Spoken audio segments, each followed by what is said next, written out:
Hi everyone, today we will be going forward with the creation of tables. So today we will be creating a courier table with the courier ID as primary key and the branch ID and contact number as foreign keys. So we already know that primary key is a key that allows us to uniquely identify a record in a relation, whereas the foreign key is used to link two different tables together. So let's see how do we do it. For example, we need to make this courier table in which we have some attributes like courier ID from address to address, branch ID, booking date, etc. with the specific data types as varchar and date and numbers. So now we need to add the constraints like primary key and foreign key. How do we do that? Primary key.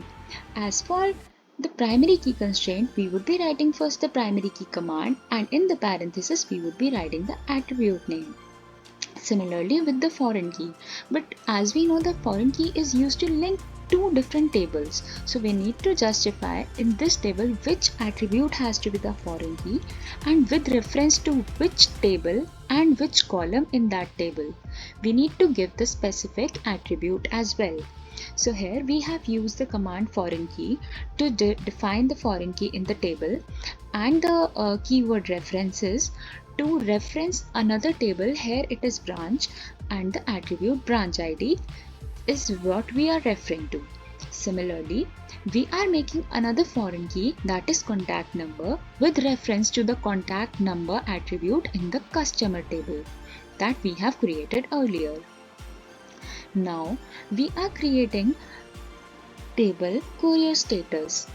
So in the creation of courier status table, we have specific attributes like courier ID, status, remarks, actual delivered date, delivered branch ID, etc.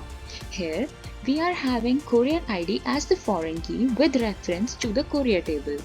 As it is the courier status table, so we are using courier ID as the foreign key with reference to the courier table we have created.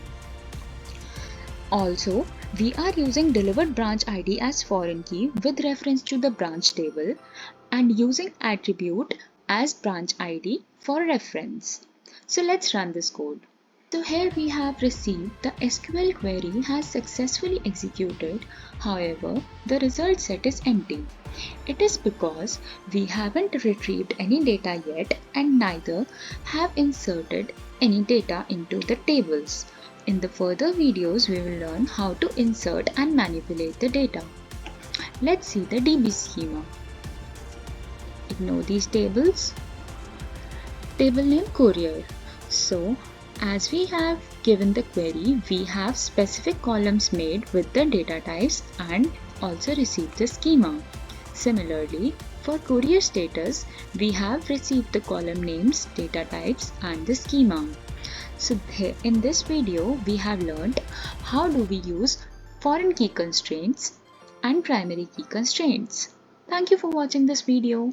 If you find it helpful, please like and subscribe.